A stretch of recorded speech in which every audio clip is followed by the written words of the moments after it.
Hi guys, what's up? And welcome back to my channel. I have gotten a lot of new subscribers recently, so thank you very much for that.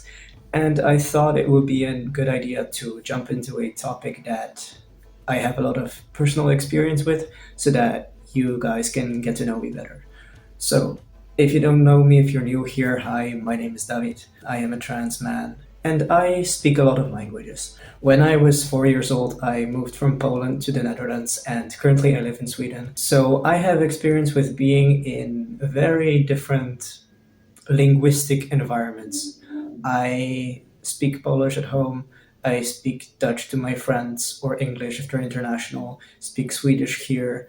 I also have quite a good understanding of Spanish, French, German, Danish, Norwegian, and Slavic languages that are not Polish are also pretty easy to understand for me because of the linguistic connections. And I'm also learning Icelandic and Finnish right now. So, yeah, I like languages. And the thing with languages is that whenever you start communicating in one or another, you need to find the right words to describe yourself and your situation. And that might differ hugely depending on the language that you're speaking in. Like, for example, there's research that shows that you can express your emotions the best in your native language. Like, it doesn't really apply to me because I don't actually use my native language that much. But if you know Polish, you know that it's a pretty expressive language when it comes to expressing emotions, especially the negative ones. But I actually want to talk about the correlation between language and gender. Because as a trans person, I spent quite a lot of my life trying to put my identity into words. And as I exist in different linguistic environments, I have to find different words to describe my identity. Because some words have different terms when it comes to gender stuff. Like, for example, a lot of languages just use the English terminology like gender, if they don't have one of their own. For example, Polish doesn't have a word for gender. We have płeć, which just means biological sex. And it's also used to describe gender, but it's not the same. And of course, there's a thing about pronouns that languages use different pronouns, of course. So sometimes you might be comfortable with one set of pronouns in one language and not be comfortable with them in another language based on how they sound to you. For example, I generally use he, him pronouns in any language, like the masculine ones, but I'm not really against using they, them in an English context. However, I'm not very keen on Dutch gender neutral pronouns, for example. And Polish doesn't even have gender neutral pronouns other than it. So that's not even a possibility for me. So, yeah, you can be trans in different ways, in different languages, depending on what you're speaking and who you're speaking to. Because the thing with linguistic environments is that generally you speak different languages to completely different types of people. For example, you may speak one language at home and another one at school or with your friends or something like that. And depending on these different environments, you can be either out as trans or not. So, for example, you can be using different pronouns in one language because you're not out in the community where you speak that language, whereas you use other pronouns in the language where you are out as trans, which can be very confusing sometimes, but it is a thing that some people have to deal with. And there's this one thing that is specific for Polish and other Slavic languages is that it is very gendered. And for example, if you are trans and you only speak English, then the only issue you really have is people calling you the wrong pronouns, which is, of course, a big issue. But Polish also has gendered verbs. So, for example, if my mother would ask me if I want something, she would ask that differently if I was a girl versus if I was a guy. Would you like in Polish towards a guy is czy chciałbyś, and to a girl is czy chciałabyś. So there is a gendered difference in these verbs. And if you're trans and, for example, live in a non accepting household, you will constantly be bombarded by the wrong gender being spoken to you by the people around you. And even if they are accepting, it's much more difficult to switch because it's not just the pronouns that need to change, it's the entire grammatical structure of the sentence. So my parents struggled with that for a long time. Like they are pretty accepting now, I would say, but it took them quite a while. I've been out for 6 years, I think, and they only really started calling me the right pronouns and name maybe 2 3 years ago, out of their own free will.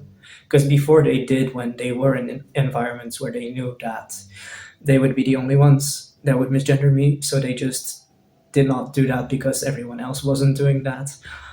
But it's not really great when the acceptance just comes because you don't want to embarrass yourself in front of other people. But that's a whole other conversation.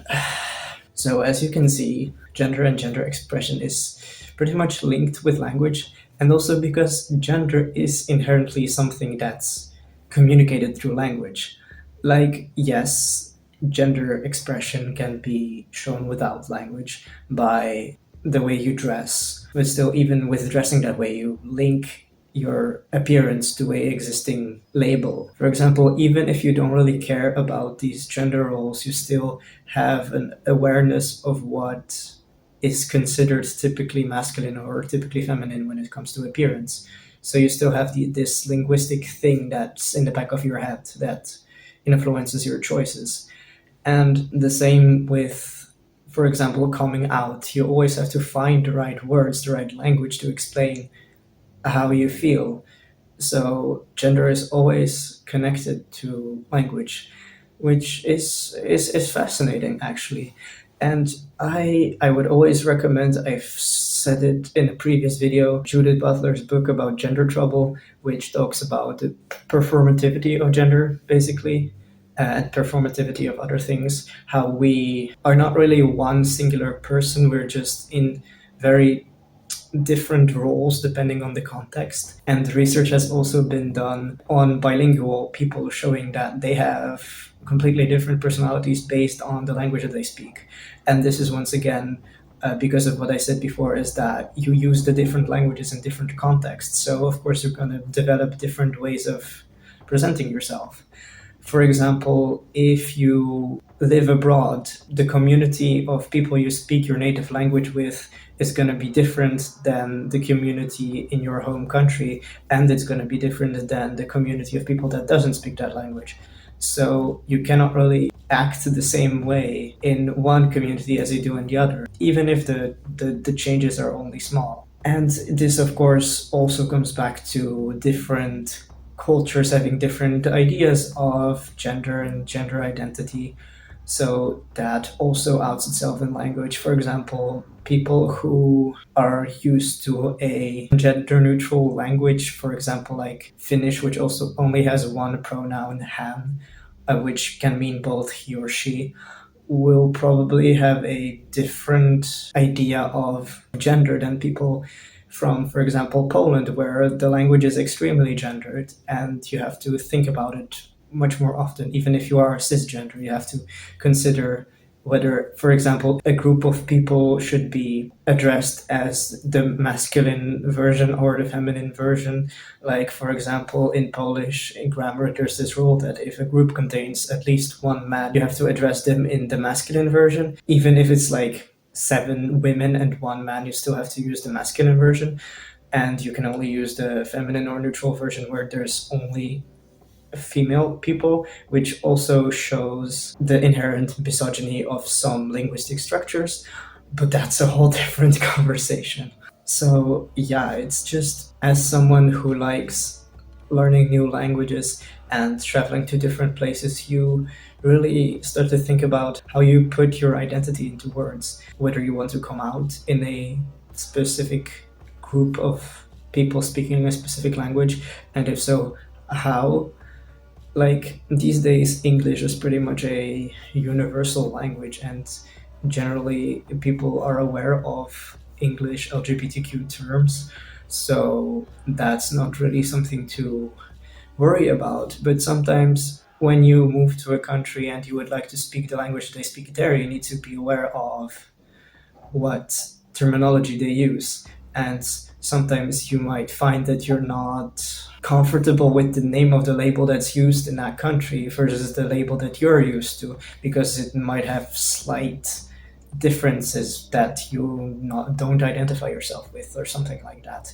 And the same with, for example, what you can and cannot say. Something that's just considered the name of a gender or sexuality may be considered a slur in another country. So that's also something you need to watch out for. And I've made an entire video about labels and how I feel about them, so you can go watch that if you want to. Like, I don't really care that much, but if that is a problem for you, then it's something to think about. So, as a final thought, I just want to say that even if we trans people around the world share a similar type of situation, it could still be vastly different depending on the language that you speak, because terminology can just be completely different in one language versus another. And I am aware that I am a white man living in Western Europe, well, Northern Europe right now, but that's still the West. So the ideas of gender that we have here are the most known ones when it comes to like mass media and popular culture. But of course, there are communities around the world which have completely different ideas of gender. For example, there's different terminology when it comes to trans or two-spirited people in indigenous communities in the Americas, for example. So that's can also be difficult to understand for someone that doesn't speak the language and has no affiliation with the culture.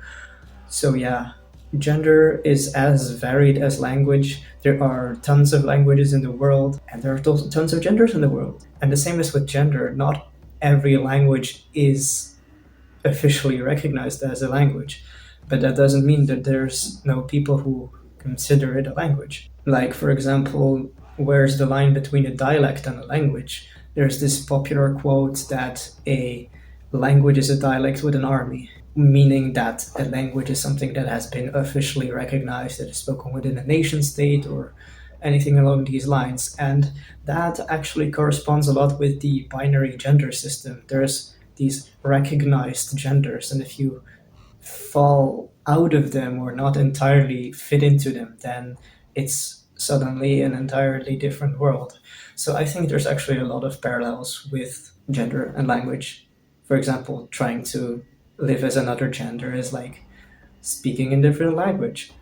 Like, you have to learn how to exist as a man, for example, if you are a trans man, because you come from a different background, you've been taught different things. And the same goes from learning a different language. If you've grown up with one language, it might be difficult to learn another. And for a long time, people will notice that you have not always been a speaker of that language. And the same goes for trans people. For a long time before you transition, if you want to transition, people are going to see that you have been a different gender. And of course, not that we can always tell. That's a whole different story.